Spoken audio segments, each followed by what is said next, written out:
de tardes de libre café. Damos las gracias al vicealcalde José Luis Navarro, a la concejala de Mujer, Miriam Gutiérrez, a la directora de Mujer, María Eugenia, por venir a la charla y en especial a nuestra invitada de hoy, Carolina Sofía Barropello, que también estuvo con nosotras siendo concejal de Mujer hace unos años. Bienvenida, Carolina. Y ya sin más, damos paso a la charla de esta tarde.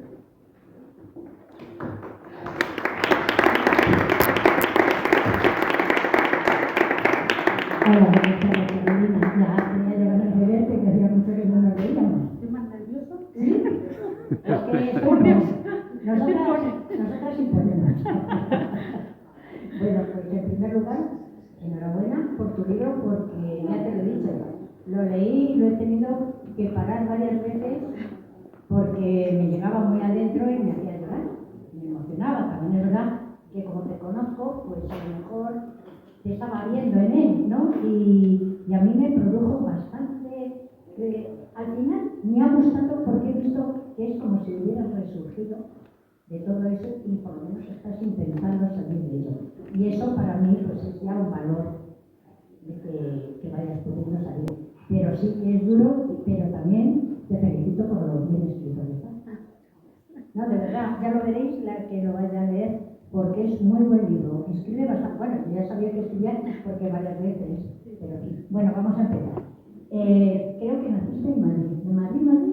Bueno, porque ¿O en Torrejón? nací en Madrid, me vine a Torrejón, un poco el caso de Nacho. O sea, Sí. yo no soy de aquí, pero Sí. yo vivo de Torrejón. Como Llevo toda la vida. mayoría de ellos, que al ser pequeñitos son venidos, ¿verdad? De hecho, es con una compañera mía del colegio, Sí. me vine con 5 años o 6 años aquí a Torrejón. Mi ciudad es Torrejón. Yo nunca digo que soy de Madrid, digo que soy de Torrejón. Siempre. Sí. Eso es normal, eso ya es. ¿Cómo hablan así? Yo no me he dado cuenta. Oye, ¿te gustaba ya leer desde niña o no? Bueno, yo, mi padre, me acuerdo que cuando era pequeñita, entraba en el cuarto porque a las 5 de la mañana me quedaba yo leyendo. Pero con 8 o 9 años era un repipi, hablaba con un lenguaje que no era muy propio de una niña pequeña. Seguro que sí, ¿no? Era tremendamente repipi y sí, me encantaba leer, muchísimo. Era mi mundo de fantasía. Eso está muy bien. Bueno, esto, sé que tu niño, ¿qué años me has dicho que tenía? 15 años. 15 ya. Como está, porque estará precioso. Bueno, está, es de 85, niño. Como yo, igual que yo. No, qué envidia. Era guapísimo de pequeñín. O sea, que ahora me imagino que tenía. Bueno, está adolescente. Tiene acné, pero muy guapo. Es mi niño, ¿qué voy a contar? Si no tienes algo, pues va a tener. Así que bien. Bien, tu formación ha sido jurídica y tu vocación humanística, ¿no? Sí, bueno, yo estudié Derecho, casi todas mis especialidades han sido en el formato dentro de Derecho, en la parte laboral. He estado muchos años siendo directora de gestión de personas, Sí. pero mi vocación siempre ha sido las personas, gestión de personas, desde cualquier punto de vista. Sí, pues viene bien que empecemos ya a leer parte de este libro, que alguno de nuestros compañeros del grupo de teatro lo va a leer. Sí, ¿Te parece? me parece bien. Bueno, Eloy, si eres tan amable, no sé cómo se dice, pero creo que es del primer capítulo. Casi mucho. Sí, lo he dicho yo. Es esto. Buenas tardes. Kashibushi. No cuentes los días, haz que los días cuenten. Esto es de esa manera. El día que murió me tatué una libélula. A la punzada de dolor al clavarse la aguja con tinta me hacía sentir lágrimas llenas de amargura y de alivio. Me permitió llorar todo aquello que no pude durante meses. Necesitaba sentir dolor físico porque el mental ya había tenido una sobredosis. Todo mi cuerpo convulsionaba levemente, arrastrado por una corriente de diabólica tristeza. Estaba agotada y necesitaba una renovación completa. Había estado luchando meses en la batalla del cáncer de mi marido, no contra la enfermedad, sino contra aquellos que nos rodeaban, aquellos que decían quererle y huyeron. Los otros que creían poder opinar sobre todo, y los peores, que querían ayudar, pero al no saber cómo hacerlo y no preguntarlo, machacaban con sus inútiles e hirientes comentarios. Para los samuráis, la libélula, llamada kashimushi, insecto misterioso, simboliza la buena suerte, como el símbolo de la libélula a través de la muerte de la persona amada. Había comprendido el significado más profundo de la vida. Al igual que ese pequeño insecto, mi iridiscencia había hecho surgir mi verdadero yo. Ahora debía levantarme y comenzar de nuevo a caminar sin rumbo, viviendo cada pasito como algo especial. Desde que enfermó pensé en el tatuaje de la libélula, porque simboliza la madurez mental y emocional. Además de eso tan difícil como es la aceptación del presente en la vida, en mi caso, a través de la muerte. Yo lo veía como un insecto grandioso que reflejaba el poder y el equilibrio que solo la edad y la experiencia pueden ofrecerte. Lo elegí porque en el fondo reflejaba la paradoja de lo que me había sucedido. A él lo fui perdiendo vitalmente mientras yo iba creciendo personalmente. Nunca viví su enfermedad desde la tristeza o la resignación, sino desde la más profunda paz interior. No había nada que hacer. Tenía un glioblastoma del nivel 4 y sus brutos tentáculos se habían enredado de manera terrible en su cerebro. Iba a morir. Estaba segura que no hubiera necesitado convertirme en ese insecto. Sin embargo, algo tenía que aprender con todo esto y fue conocer mis límites emocionales. Fui plenamente consciente de que el equilibrio que las cosas amortigua el dolor, que no el recuerdo. Debía ser positiva por cada cosa que se me ofreciera o me llegara desde el universo, porque eso me haría sentirme feliz. Sin embargo, también debía llorar expulsando todo el hedor interior de congoja por aquello malo que me sucedía. Era una balanza de serenidad y de aceptación del presente que a veces se balanceaba de un lado más que del otro. Mi ser se tambaleaba con la ola de sensaciones que producía. Un pequeño tsunami de segundos que abandonaba mi cuerpo a los sentimientos desconocidos, esos que más temía. Sin embargo, sobrevivía y volvía a mi equilibrio, hasta la siguiente ola gigante de recuerdos del que fue y había partido. El hedonismo que creía que enredaba en mis pensamientos no era realmente algo tan banal, sino más bien una ramificación de la felicidad, del disfrute, del goce de aquello bueno que sucede. La muerte nunca se elige, lo que sí puede ser aceptar e intentar aprender de ella. Ahora estaba de baja por amor. Tenía el corazón arrugado y se movía trémulo dentro de mi cuerpo abandonado a la resignación.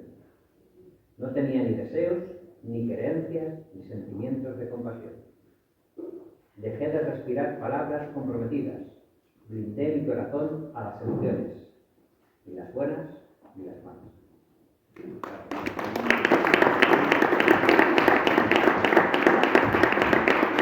Muchas gracias, Belén. Vamos. Señora, tengo un poquito de agua. Bueno, quiero decir que aparte de todos tus trabajos, sí que eres una mujer muy trabajadora en todas tus facetas. Has sido directora de gestión de personas durante muchos años en empresas de diferentes sectores. Sí. Está en logística, he estado en TIC, he estado en áreas de construcción, en todas, en aparcamientos, en muchos.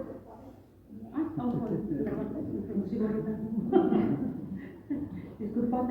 Y como yo la oigo, Estamos aquí entre amigas.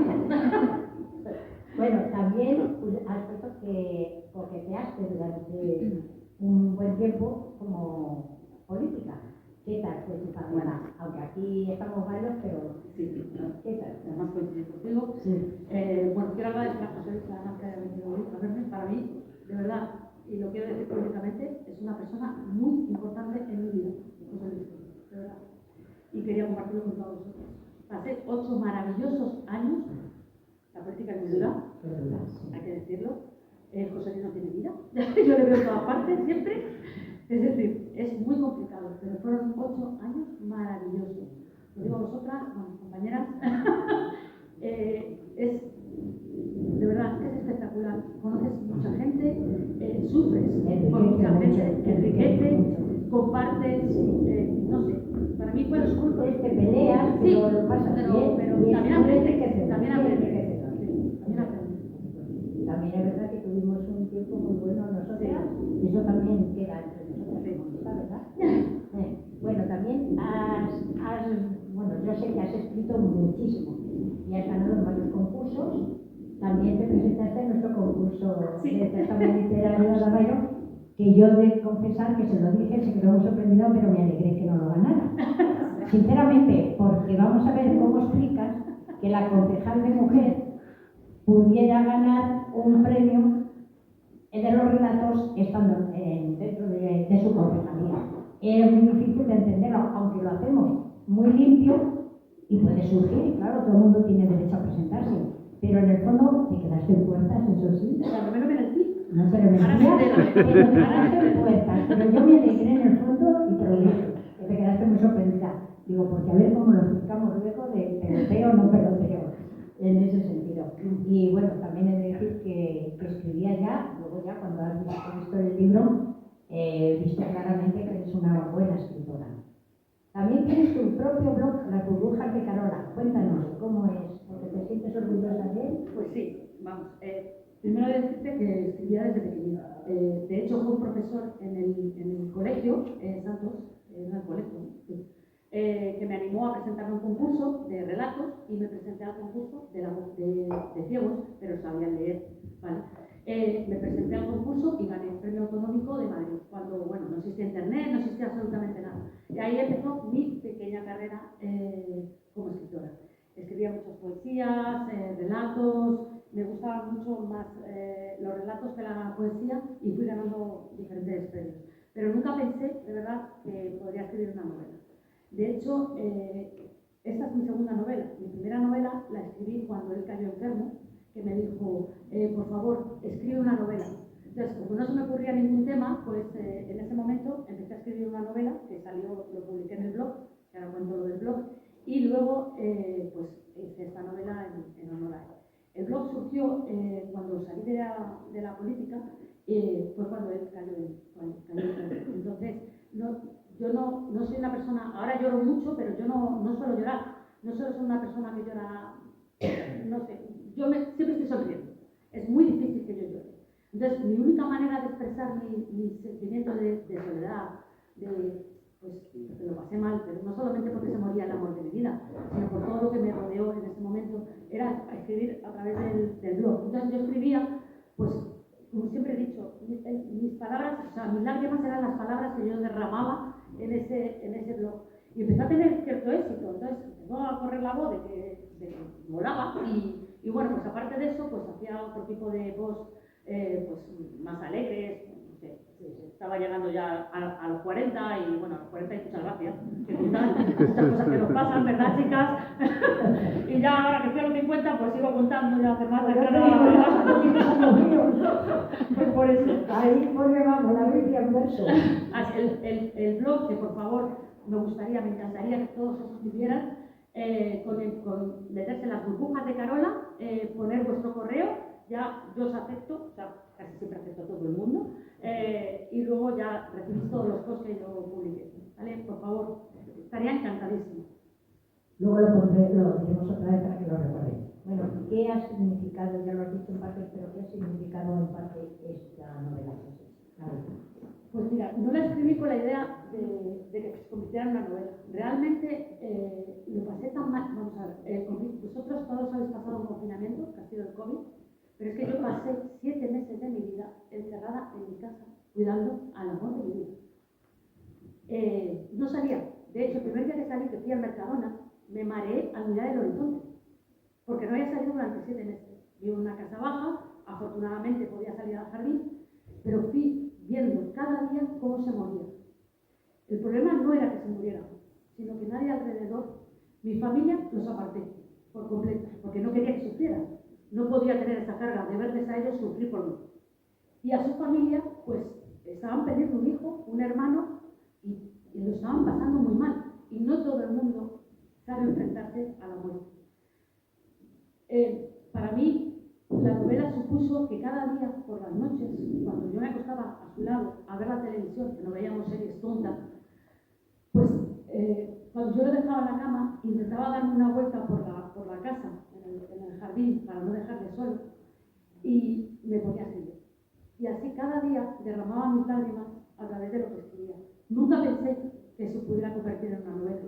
Lo que me sucedió luego, que no sé si me lo vas a preguntar y no me quiero adelantar, pues luego cuento por qué se convirtió en Si una te novela. adelantas luego no te lo pregunto, pero Pues cuando el día que se murió Antonio Antonio llevaba 3 días, llevaba 3 días con estertores. Yo no había dormido absolutamente nada, las últimas semanas habían sido un infierno, realmente era un sufrimiento ver a todo el mundo sufrir tanto con la muerte de una persona que era tan bella por fuera, por dentro era maravillosa, pero es que por fuera era tan guapo y se había destruido tanto, se había demacrado tanto que daba muchísima pena. Entonces, se pasó 3 días con estertores. Cada vez que respiraba, pensábamos que era la última vez. Yo supe que se iba a morir 3 días después. Supe que se iba a morir en la madrugada cuando estuviera a solas conmigo. Lo supe. Y fue así.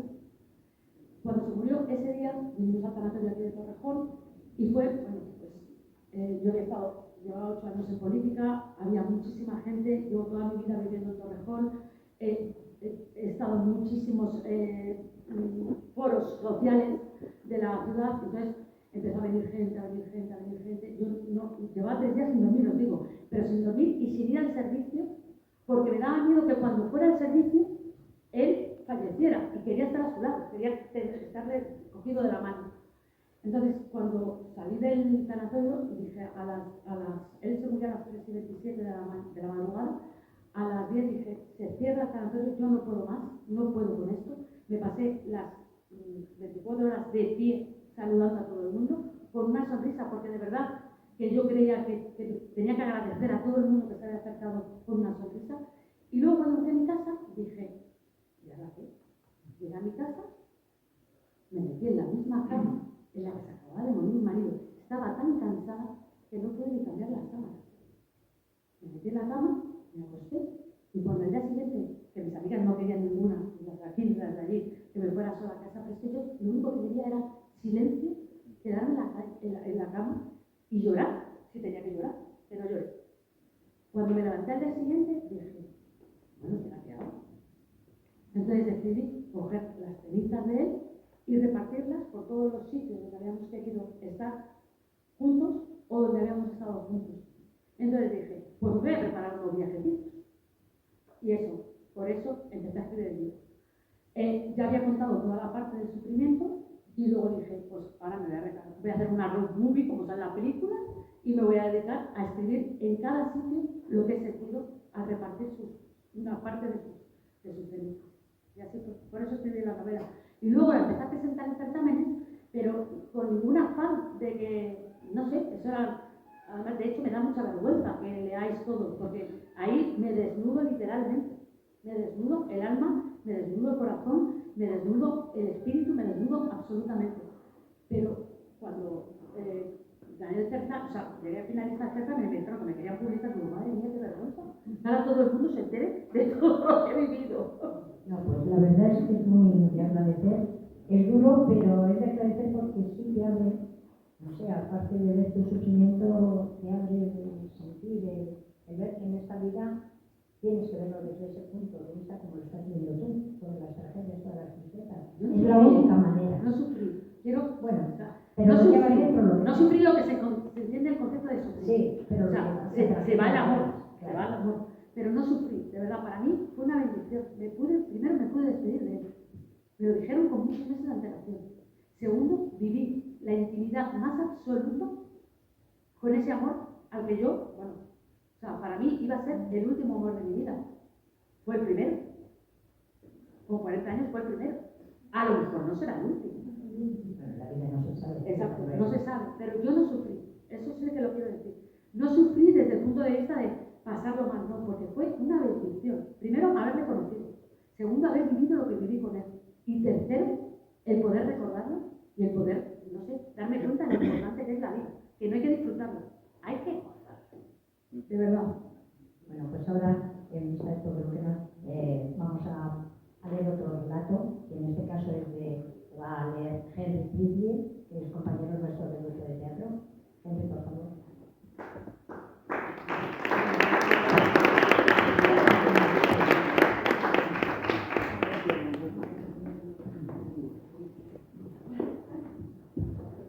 Suerte con la campaña, por cierto.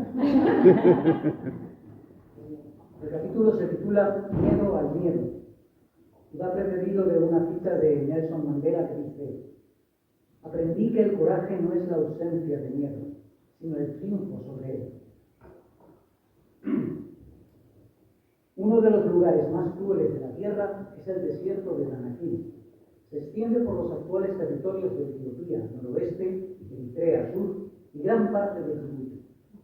Es una enorme extensión de tierra situada en el Cuerno de África, en la depresión de Afar, en donde las temperaturas pueden llegar hasta los 60 grados. El terreno es volcánico, el viento es caliente y arenoso, el agua está a 90 grados, y las formaciones de sulfuro, sal y azufre que brotan de la tierra dan al lugar un aspecto extraterrestre. Virtualmente me fui allí. Pensé que debía atravesar el peor desierto del mundo para comprobar que se puede sufrir más con lo que existe que no con lo que se fue. El problema está que cuando vas a camello, es importante que todos los camellos que llevas en tu expedición caminen en la misma dirección. Sin embargo, los míos, los que llevaban la tristeza, se desbocaron. Los otros, los del positivismo, no pudieron seguirlos. Me quedé allí, pillado, en esa aridez espiritual que no lograba encontrar un oasis en el que retenerme para poder continuar. Sentí que era verdad lo que se decía de las zonas desérticas, que la arena se dibuja diferente, moviéndose a diferentes moradas, pero en el fondo no cambia nunca, igual que las almas. Agonizando de dolor, percibía cada día la tiranía del cuarto vacío. La cama me absorbía la mente, que no el cuerpo, que permanecía rígido y estable en ese lugar que debía usarse para el estallido del placer. Me engullía cada hora torturándome con recuerdos bobos, porque no lograba encontrar grandeza en ellos. La belleza de lo vivido se había convertido en una lacónica consecuencia mental de imágenes de personajes cutres que quieren vivir una historia cursi. En mi mesilla, pastillas que nunca usé, porque para vivir hay que sentir, aunque no sea siempre placer. También es sufrir. Si no, ¿cómo vas a saber que es eso bueno si anulas lo peor? No lo quería borrar, adormecerme, perderme en sueños tontos y sentidos, anular lo que me unía a él. También estaban los tapones con su estúpido uso. Lo que me perturbaba no era el ruido de fuera, sino la cadencia del corazón, vago y aún vivo, que reverberaba en mis oídos cuando los alocaba con los amarillos tapones. Una luz con forma de Buda para ese rollo espiritual que había sustituido al Jesús católico que tanto me había consolado. Y un teléfono mudo, porque la gente no sabe qué decir, ni cómo animar, ni siquiera cómo compartir tu pena. Cuando pasan unos meses, todo el mundo prefiere pensar que tú ya saldrás de eso. El tiempo cura. No es así. El tiempo mata, machaca las ganas de continuar. No creo que sufriera depresión, solo una pena inconmensurable que me vistió durante algunos meses. Sin trabajo, con muchos problemas con mi primer marido, con la terrible ausencia del segundo, con el corazón rasgado y sangrante, con la cabeza perdida y lacerante, con el miedo, el bloqueo, la tristeza, la pena mal cuajada. Todo me hizo caminar hacia ese terrible desierto de la anarquía. Perdí la noción del tiempo. Me daba igual todo. Sin embargo, conseguí que nadie se diera cuenta. Seguía con mi humor morboso, mis brillantes sonrisas y mi traidora locuacidad. Lo conseguí. Logré zafarme de las miradas de compasión, de las huecas palabras de apoyo. Todo era inconmensurable, ausente de vida. No lloraba, pero tampoco reía. No entendía aunque comprendía a todos. No hablaba aunque no callaba. Todo era no y era sí. Era mucho y era poco. Era nada y era todo. No dormía, no comía, y solo sobrevivía. Lo peor era que mi cabeza no resistiría. No estaba preparada para sufrir, menos aún para morir. Pasé una semana encerrado en casa, sin apenas comer ni beber. Solo veía la televisión. Empecé a gastar el bono del amor que me había dejado él. No me escuchaba y tampoco me importaba. No estaba triste, me sentía sola, etérea, desorientada. Sin trabajo, sin dinero, con mi exmarido intentando aprovecharse de la situación para quitarme a mi hijo y sin él. Me había enganchado a estar cuidándolo, a ver su piel enferma, a sus ojos agradecidos, a sus susurros de palabras tenues, repetidas de soplos emocionales. Me clavé el puñal del sufrimiento para que no dejara de aflorar la felicidad que fluía dentro desde siempre. Contuve las lágrimas, los suspiros, los pesares y especialmente las alegrías. Me consumí. Sin embargo, no morí, porque no era mi momento. Supe que quizás tenía una misión que cumplir. No sabía cuál, pero por alguna razón no fui yo la que se fue. El amor es tan hermoso. ¿Cómo podía desperdiciar eso que me había regalado? Comencé a escuchar de verdad los que me querían y aquellos que deseaban ayudarme. Todos coincidían que lo que yo había vivido era un milagro. Había amado y me habían amado. Me había entregado y se me habían entregado. Pocas personas tienen la suerte de haber vivido un amor así. Nada es eterno.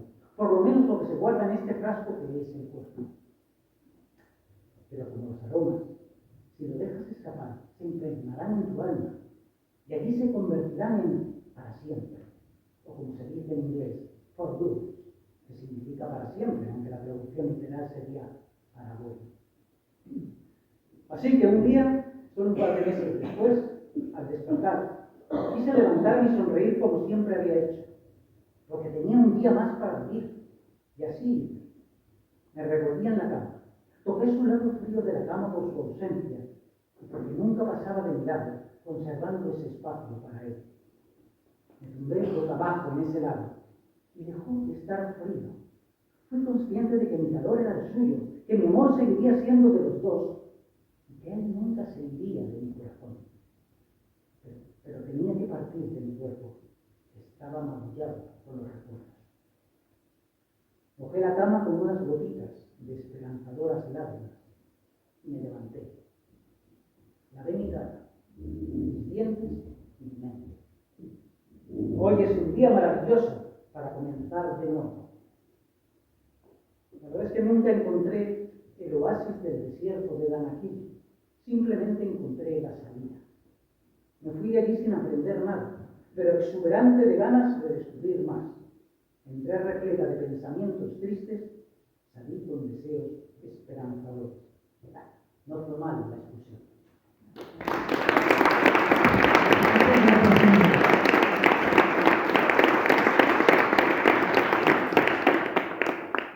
Bueno, vamos a respirar un poquito.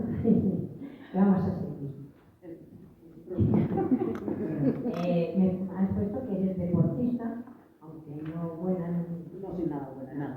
Yo no. Pero yo lo intento todos los días, ¿eh? Hago entre 2 y 3 horas diarias de deporte, todo tipo de deporte. Me gusta mucho el boxeo, lo hago ahí de esa manera, pero me considero deportista. Sin estilo, no pasa nada. Hay que Yo soy yo. a mí me va a enseñar, que me lo ha dicho. Eso sí, vendrá paciencia y te enseñará.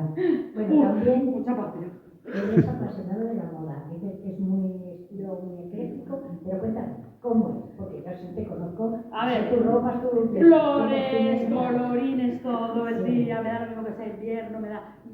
Si puedo ir conjuntada, voy conjuntada, llevo cada cosa, lo que me apetece cuando me apetece. O sea, y además es que todos los días me apetece albortera, o sea, que es que me da lo mismo. Yo me levanto y digo, voy a poner esto. A mí me gusta, a quien no le guste, Porque lo miré. pasé muchos años, de verdad, que me contenía.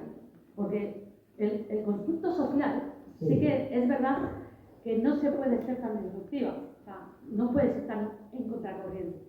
Y bueno, política también me cuidaba un poco. Sí, y me acuerdo también que me preguntabas, oye, Ana María, que vamos con lo de los sacerdotes, los curas, ¿qué me pongo? ¿Qué me pongo? Imaginaros en una cena de curas, o sea, Yo todavía nada dije, ponte de oscuro.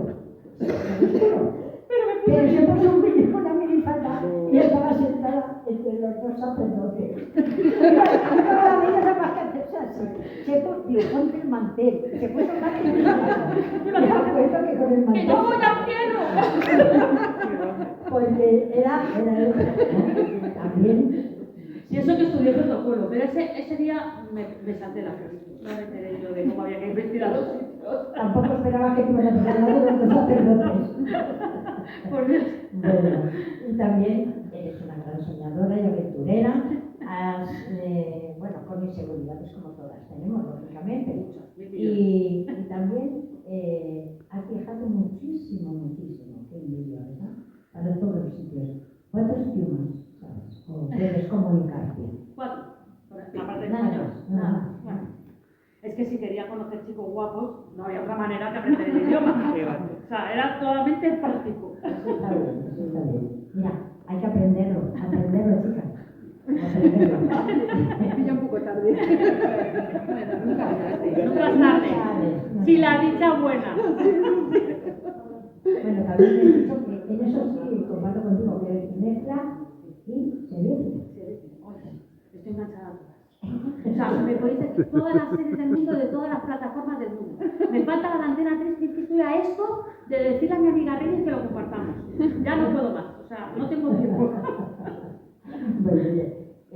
También, siempre ya lo has dicho al principio, que estás muy orgullosa de ser española, madrileña, y lo vas pregonando por todas partes. Eso está muy bien. ¿Sabes por qué? En parte, yo he estado viviendo fuera. Aparte de viajar mucho, he vivido fuera. Cuando vives fuera, mira, yo lo veo en Pau Gasol. Pau Gasol nunca le debes decir que es catalán. Siempre dice que es español y está súper orgulloso. ¿Por qué? Porque ha vivido en Estados Unidos. Yo viví en Estados Unidos también. Entonces, cuando estás en el extranjero y ves que las otras personas están tan orgullosas de su propio país, a mí me da una pena que los españoles no estemos orgullosos de lo que somos, de lo que tenemos, de la riqueza, de lo que podemos compartir. O sea, me daba mucha rabia. Y además, siempre que he vivido fuera, por ejemplo, así sí que voy a decir mi edad, cuando ganó, ¿os acordáis cuando ganó Bruguera? No sé quién lo conocerá. Pues cuando ganó Bruguera yo estaba viendo en Francia. Y me acuerdo que fue la final del Roland Garros. Y yo estaba allí, era la única española que estaba en la residencia. Y todos los franceses, como son los franceses. Bueno, pues yo me puse ahí a gritar. Es que el sentimiento de española te sale de verdad cuando vives en otro lugar. Y además me gusta compartirlo. Y luego soy madrileña. O sea, madrileña de la Comunidad de Madrid, de Torrejón, Torrejonera. Yo de todos los sitios donde estoy, soy. Y pertenezco. Ahora vamos a escuchar a otro de